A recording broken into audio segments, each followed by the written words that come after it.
And another thing, obviously, Copa del Rey game against Unionistas. Third tier, right, Alex? What happens if he does lose this game? Would he then be expected to go, or would they still stick with him? Yeah, it's a fascinating tie. It's going to be a great one. I was actually there at Unionistas' game in the previous round against Villarreal when they knocked Villarreal out. The atmosphere was fantastic. They're a great little club with a passionate, hardcore fan base. Not an easy place to go at all. You wouldn't be... Of course, it would be an upset if Barca went out, but you wouldn't be staggered if away from home in Salamanca, Barca were eliminated.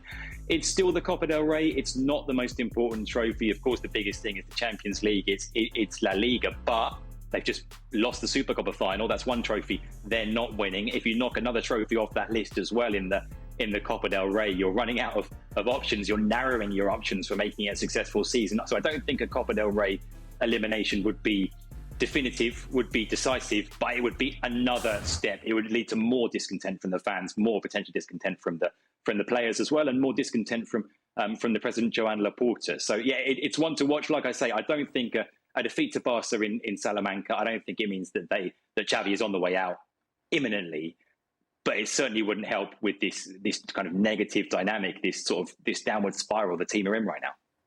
I think the Champions League is going to be a big one for them as well. And I don't think they're going to win it, obviously, but you know, they've got Napoli to face. If they go out of that, if they look as if they're struggling to get in the top four, it's going to be a difficult time for them. I think we have to separate, if we can, Xavi, the great player, and Xavi, the manager. And I get it. He's so much success at the club and delivered the league last year. Fantastic player. But it doesn't... Just because you were this great player doesn't mean you're going to be this great coach. That's a fallacy. I played with and under arguably one of the greatest footballers of the last 30 years, at least, in Ruud Gullit, right? And he had success coaching to an extent at Chelsea, but he just couldn't cut it long term. And there's no, you know, and Xavi's had this success last year, but that doesn't guarantee a long, elongated career as a coach like Carlo Ancelotti or others.